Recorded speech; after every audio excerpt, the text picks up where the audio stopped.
કન્યાની આંગળી ઉપર ઊભો છે. પછી ખબર પડી કે આપણી આ લાકડીના ટેકા ઉપર નહીં હોય ને, એટલે ગોવાળિયા કહેવા લાગ્યા લાકડીના ટેકા ઉપર છે કન્યા, તારી તસલી આંગળી લઈ લે. ત્યારે કન્યાએ સેજ આંગળી નીચે કરી ત્યાં લાકડી કટાકટ તૂટવા લાગી. કન્યા નહીં રેવા દે, આ તારી આંગળી ઉપર છે.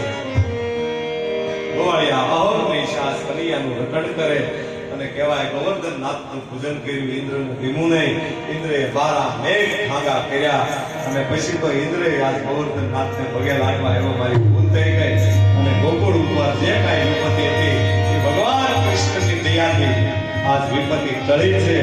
પણ બધાને એમ લાગ્યું કે આ છોકરો છે કેવો?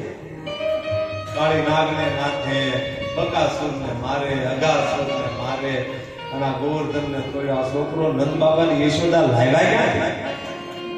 આ એનો તો છે જ નહીં, પાકું છે. નકર નંદ જો ગોરા, યશોદા ગોરીના કાળો છે. આવો કાળો છોકરો હોય ને, આ છોકરો એનો નથી, પાકું છે. આ લાવ્યા ક્યાંથી ખબર પડતી નથી. આવા ચમત્કાર કરે નાનો એવો, હજી 10-11 વર્ષનો બાળક આવા ચમત્કાર કરે. પછી તો બલરામે ખીજવા માંડ્યા, તું સો નહીં અમાર ગઈ તો પાકું છે.